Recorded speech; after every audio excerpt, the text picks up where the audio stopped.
Ever imagine yourself, like in Uganda, running a business, a thriving business? I mean, that could bring in some serious profit while, making a real difference. Yeah. Well, that's kind of the potential we're going to be looking at today. Yeah. We've got this detailed business plan Yeah. for a chicken hatchery in Uganda. Okay. And the numbers, oh man, the numbers are really impressive. Well, the interesting thing is this plan is it taps into a critical need in Uganda. Right. There's just a ton of demand for, the layers, the chickens that lay eggs, Right. and the broilers, the ones for meat.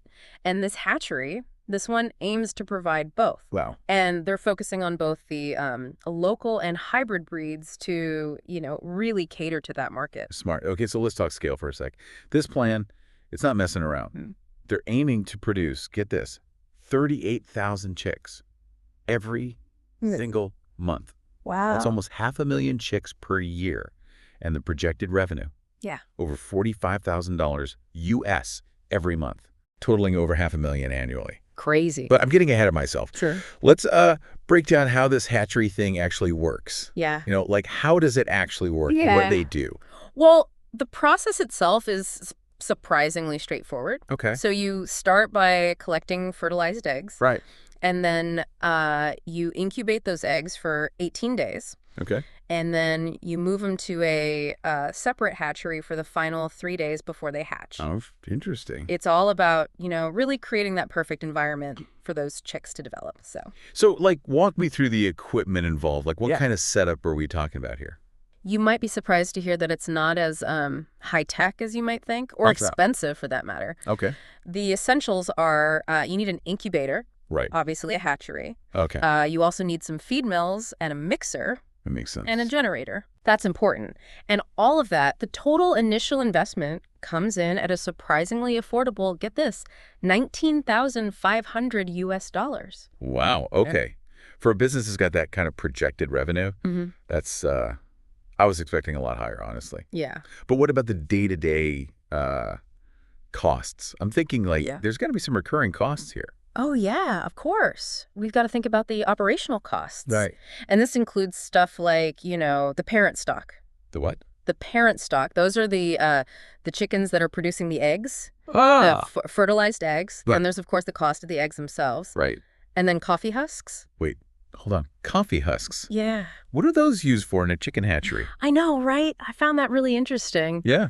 Coffee husks, they're readily available in Uganda. Okay. And they make excellent bedding for the chicks. Oh. But there's other stuff, too. We've got to factor in, disinfectants, vaccines, super important to prevent disease. Right. Utilities, obviously, like electricity and water. Makes sense. Salaries for the employees, feed for the chicks, and the parent stock, too. Yeah. Fuel for transportation, Right. rent for the facility, and then depreciation of the equipment. Okay, so there's a lot of moving parts when it comes to those costs. Yeah. What's that? What does that come out to monthly? Total operating cost is estimated at about $5,385 US Okay. per month. Per month. Okay. So that's about $64,620 per year. Gotcha. And just so you know, the depreciation calculation is based on the equipment having a lifespan of about 4 years. Okay, so we've got the startup costs, the monthly costs. Now let's get to the good part, Yeah, the profit. right. What are they planning to sell these chicks for?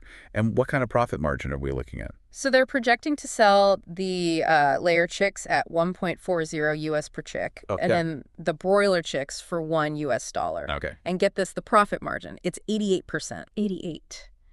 One of the reasons that margin is so high, though, is because a lot of those input costs, like labor and feed, they're way lower in Uganda Okay. compared to other parts of the world. So 88%. That's wild. Yeah. With that kind of profit margin, how long would it take to recoup that initial investment?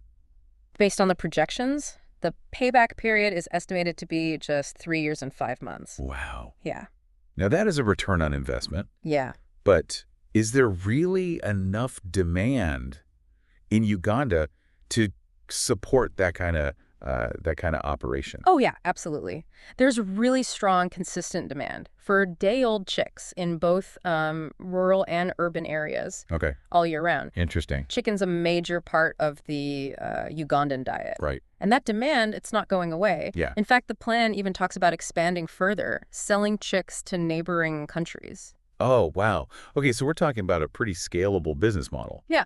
With like a built-in market. Yeah. Now, are there any government incentives in Uganda, to help entrepreneurs get this kind of venture off the ground? Yeah. Actually, the Ugandan government is super supportive of agricultural businesses. Okay. They offer things like duty-free imports of agricultural equipment, Oh, wow. which can really lower that initial investment. That's fantastic. But let's be realistic here. Sure. Every business comes with risks. Of course. So what are some of the challenges someone might face setting up a chicken hatchery in Uganda? Well, poultry diseases are a big one, Okay. particularly one called coccidiosis. It's a major concern for poultry farmers. So how do you mitigate that risk? Regular vaccination Okay. of the birds, that's absolutely crucial to prevent outbreaks. That makes sense. So we've covered the process, the costs, potential profit, the market demand, even the government's role. Yeah. But before we move on, I'm curious, where do you even source the equipment for a hatchery? Is it all imported? That's a good question. The plan mentions that you can source some equipment locally in Uganda, Okay. but some more specialized pieces, they have to be imported from places like Europe, Okay. India, South Africa, Oh, wow. China. Interesting. So it's kind of a mix. Okay, cool. Yeah. Fascinating. Yeah. We've learned a lot about the ins and outs of this chicken hatchery in Uganda, We have. but I have a feeling there's even more to explore. Oh, definitely. So welcome back as we kind of dig a little deeper into this business plan.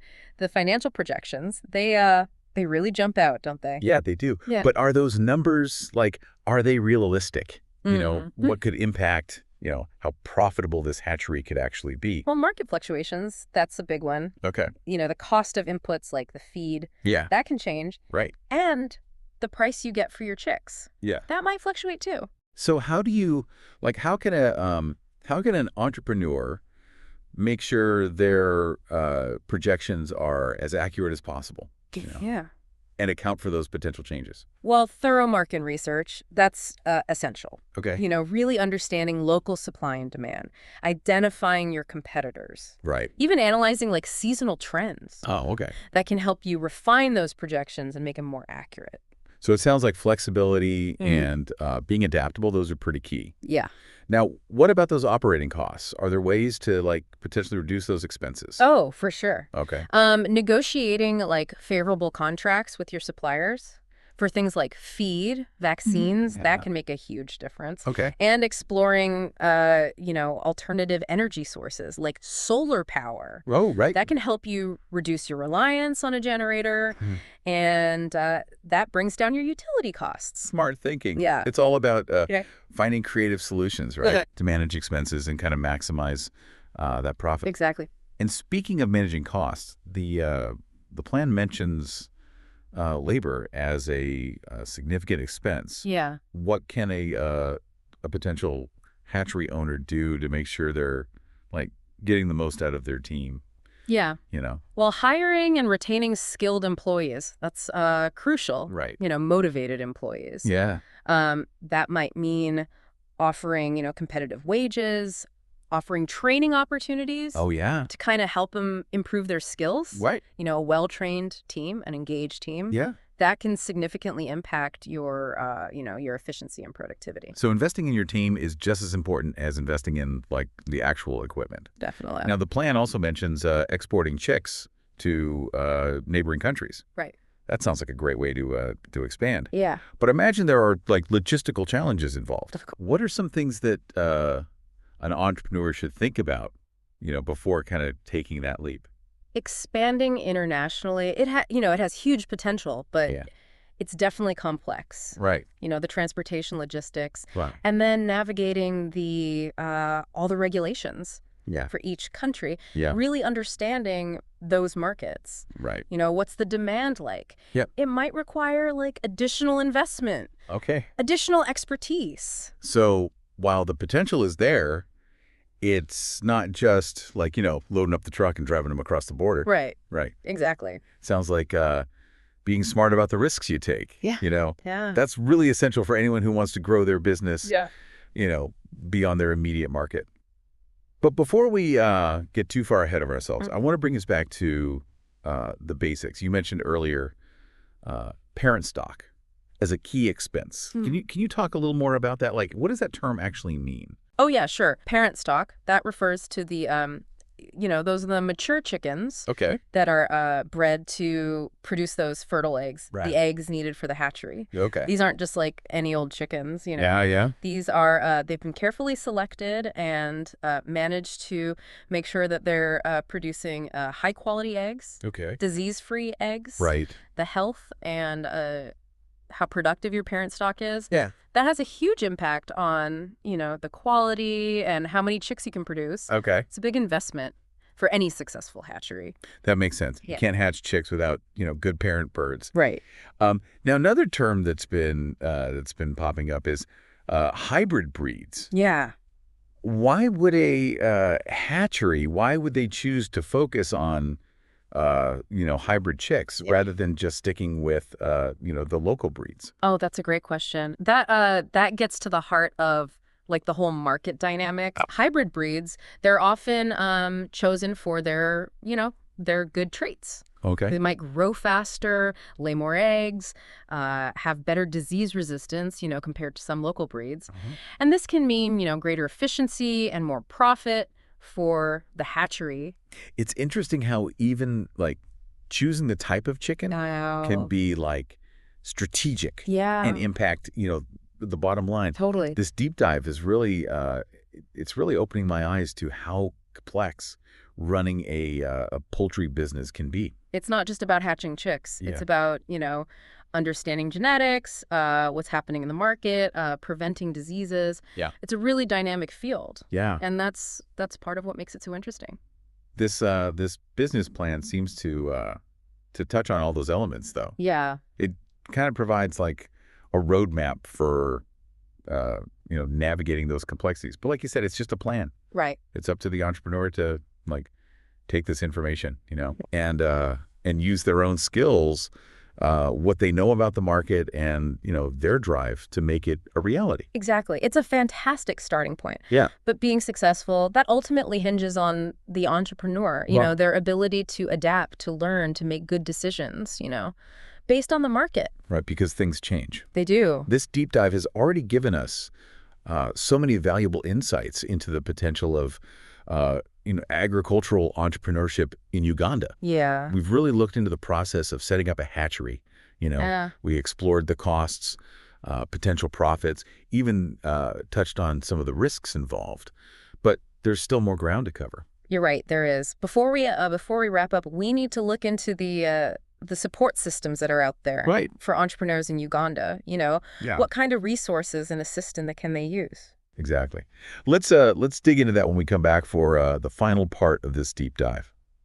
Welcome back to our deep dive into the world of chicken hatcheries. Yeah. Before we wrapped up the last segment, we were talking about the support systems that are available to agricultural entrepreneurs in Uganda. Yeah. And I'm really curious to explore that further. It's great to see how Uganda is investing in its agricultural sector. Yeah. And the support goes beyond just, those duty-free imports. Okay. There are actual funding opportunities. Oh, wow. Specifically for agricultural ventures. That's huge. Yeah. This can be like a game changer Yeah. for entrepreneurs who are, struggling to get that capital. Access to funding is so important, especially in those early stages. Totally. What types of funding are we talking about here? It's kind of a mix. Okay.